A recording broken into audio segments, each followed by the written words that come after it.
أردوغان يفاجئ الأتراك ويكشف عن مفاجأة سارة للجميع.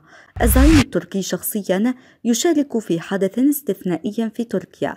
مسؤول يوجه دعوة غريبة للبنوك التركية، هذه تفاصيلها. البنوك التركية تسجل 5.8 مليار دولار صافي ربح خلال 11 شهر. تركيا تعلن توفر لقاح توركوفاك المحلي، ومفاجأة سارة للجميع.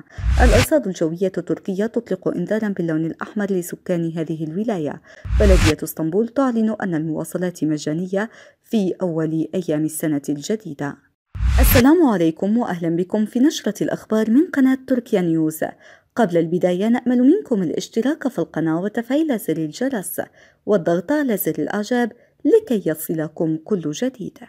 قال الرئيس رجب طيب أردوغان إن حكومته تهدف إلى جعل تركيا في مصاف أكبر 10 اقتصادات وصاحبة كلمة أقوى في النظام العالمي. وذكر أردوغان أن النفق الجديد يعتبر أحد أهم عناصر المشروع لجعل حركة النقل بين منطقتي جنوب وشرق الأناضول ومنطقة البحر الأسود مستمرة دون انقطاع. وأشار إلى أن المشروع يبلغ طول نفقه 2272 متر، ومع الطرق المؤدية إليه يصل طوله الإجمالي إلى 3.4 كيلومتر. وأوضح أن المشروع سيضمن استمرارا سريعا وآمن ودون انقطاع لحركة مرور البشر والمنتجات بين أرزروم وأرتفين. وتابع أردوغان: قمنا بزيادة طول الطرق المزدوجة في تركيا من 6100 كيلومتر إلى 28473 كيلومتر، ولفت إلى زيادة طول الطرق السريعة من 1714 كيلومتر إلى 3532 كيلومترا في البلاد، والأنفاق من 50 كيلومتر إلى 639 كيلومتر. وأكد أن تركيا أصبحت تتصدر المشهد بصفتها دولة تمتلك البنية التحتية التنموية الأكثر شمولا وحداثة بين البلدان المتقدمة والنامية. وزاد أن تركيا تتقدم بكل عزيمة نحو تحقيق أهدافها من خلال هذه البنية التحتية في وقت يهتز فيه نظام الإدارة والاقتصاد العالمي من جذوره، ويشهد العالم مخاض ولادة نظام جديد. فتح الرئيس التركي رجب طيب أردوغان خط طريق رئيسي يربط بين تركيا ومنطقة القوقاز بأكملها عبر جورجيا، مؤكدا أن هذا النفق الذي يزيد طوله عن كيلومترين سيربط البلدان واقتصاداتها في المنطقة. سيساهم نفق الطريق هذا في تطوير كل من أرزروم وأرتفين كوجهتين سياحيتين هامتين.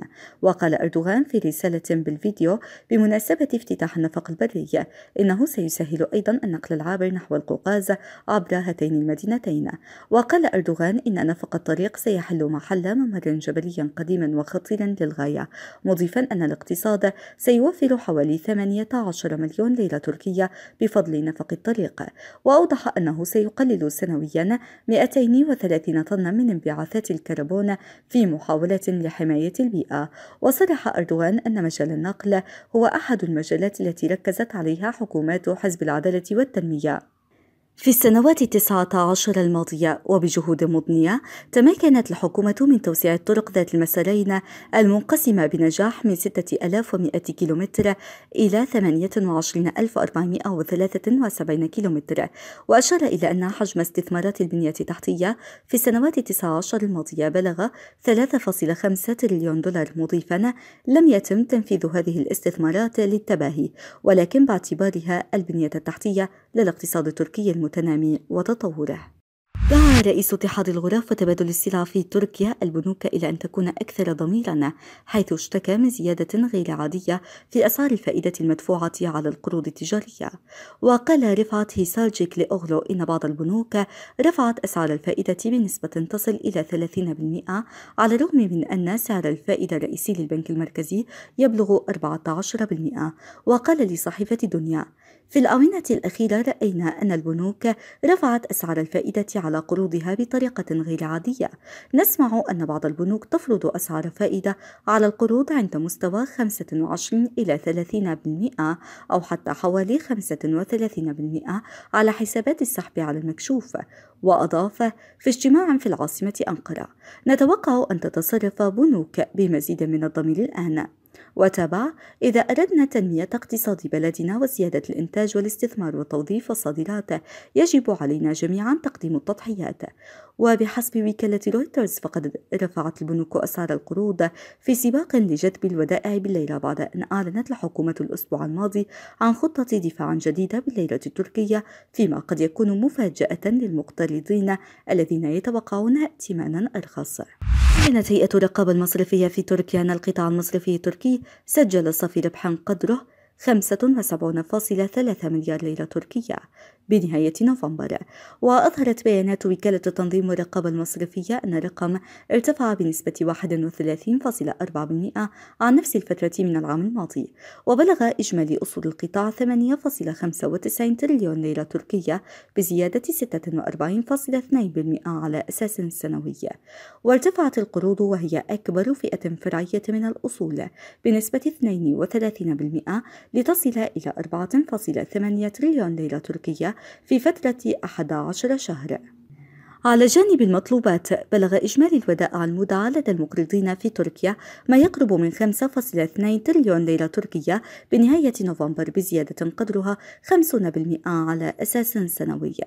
بالإشارة إلى الحد الأدنى لمتطلبات رأس المال للمقرضين، كانت نسبة الأصول التنظيمية للقطاع المصرفي إلى الأصول المرجحة بالمخاطر كلما كان ذلك أفضل 17.79% بنهاية نوفمبر، بينما كانت 19.38% في نفس الفترة من العام السابق. وبلغت نسبة القروض المتعثرة إلى إجمالي القروض النقدية 3.22% مقابل 3.97% في تشرين الثاني نوفمبر الماضي. أعلن وزير الصحة التركي فخر الدين كوجا عن توفر لقاح توركوفاك المحلي للتطعيم اعتبارا من الغد. وأجرى كوجا زيارة برفقة أعضاء المجلس العلمي إلى المدينة الطبية في أنقرة، وتلقى فيها الجرعة المعززة بلقاح توركوفاك الذي حصل على رخصة الاستخدام الطارئ يوم 22 من ديسمبر كانون الأول الجاري. وفي تصريح خلال تلقيه اللقاح، أعلن كوجا عن توفر توركوفاك المحلي في المدن الطبية للتطعيم اعتبارا من الخميس، وأوصى المواطنين بالتطعيم بلقاح توركوفاك وخاصة الجرعة المعززة، وأشار إلى نجاح العلماء الأتراك في صنع لقاح محلي 100%، مبينا أن هذا الحدث له أهمية تاريخية للغاية. كما تلقى أعضاء المجلس العلمي وأطباء آخرين الجرعة المعززة باللقاح المحلي. وفي 27 من أغسطس آب بدأت جامعة أرجيس التركية بولاية قيصر وسط البلاد اختبارات المرحلة الثالثة للقاحها توركوفاك على المتطوعين. وبدأت المرحلة الأولى من التجارب البشرية للقاح في 5 من نوفمبر تشرين الثاني 2020، فيما تم التطعيم بأول جرعة ضمن المرحلة الثانية في 10 من شباط فبراير الماضي. تجدر الإشارة إلى أن جامعة أرجيس طورت لقاح توركوفاك المحلي بالتعاون مع رئاسة المعاهد الصحية التركية التابعة لوزارة الصحة. أطلقت مديرية الأرصاد الجوية التركية إنذارا باللون الأحمر لسكان المناطق الواقعة على الأطراف الغربية للبلاد. ووجهت المديرية في بيان تحذيرا لسكان ولاية جنوب غرب تركيا من احتمال حدوث سيول وفيضانات جارفة، مؤكدة توقع سقوط أمطار غزيرة جدا في جميع أنحاء الولاية ابتداء من ساعات صباح السبت. ودعت الوزارة في بيانها المواطنين إلى توخي الحيطة والحذر من الفيضانات المحتملة. وبناء على المعلومات الواردة من المديرية العامة للأرصاد الجوية، أعلن ولي أنطاليا تعليق دراسة يوم الخميس في المناطق المتوقع أن تشهد سقوط أمطار غزيرة، وهي فينيكا وكامر وغوندج. وتعد ولاية أنطاليا المطلة على البحر المتوسط عاصمة السياحة التركية والوجهة المفضلة للسياح الأجانب، تتميز بشواطئها الرائعة، وهي شاهد على مدن قديمة تضم آثارا ومعالما باقية من فترات تاريخية مختلفة، تمتاز بمياه بحرها العذبة وشمسها ورمالها الذهبية والهياكل الثقافية والفنادق الفخمة ومرافق الإقامة المتشابكة مع الطبيعة. أعلنت بلدية اسطنبول الكبرى أن المواصلات ستكون مجانية يوم الفاتح من كانون الثاني يناير من السنة الميلادية الجديدة 2022. وقالت البلدية في بيان لها عبر حسابها الرسمي على موقع تويتر أنه بالنظر إلى الازدحام ليلة رأس السنة قمنا بتمديد فترة عمل المواصلات العامة حتى الصباح وزيادة عددها. وأوضحت أن خدمة المترو ستكون متوفرة دون انقطاع من الساعة 6 يوم الجمعة 31 من كانون الأول ديسمبر 2021 إلى الساعة 2 يوم الأحد 2 من كانون 2 يناير 2022.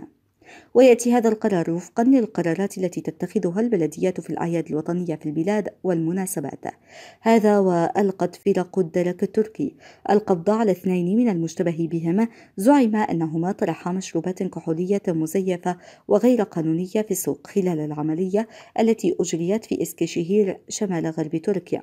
ونفذت فرق شرطة المحافظة عملية ضد منتجي الخمور المقلدة وغير المشروعة وبيعها قبل حلول العام الجديد من أجل حماية الصحة العامة ومنع الأرباح غير العادلة، وفق ما ترجمته نيوتورك بوست عن صحف تركية.